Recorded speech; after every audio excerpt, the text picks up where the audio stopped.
Hello everybody, today we'll talk about how to fix or how to solve your Skype problem. To know how to find a solution about Skype problem, you should just go to settings. After that we click apps, default apps, app settings. Here in this page you will enter to the window of Skype. When you'll find this page of app info, you will click on first stop and you will click OK. Then you will enter to the window of storage.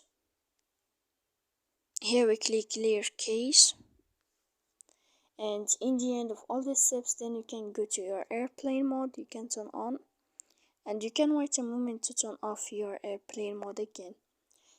So please don't forget to support us by like and subscribe.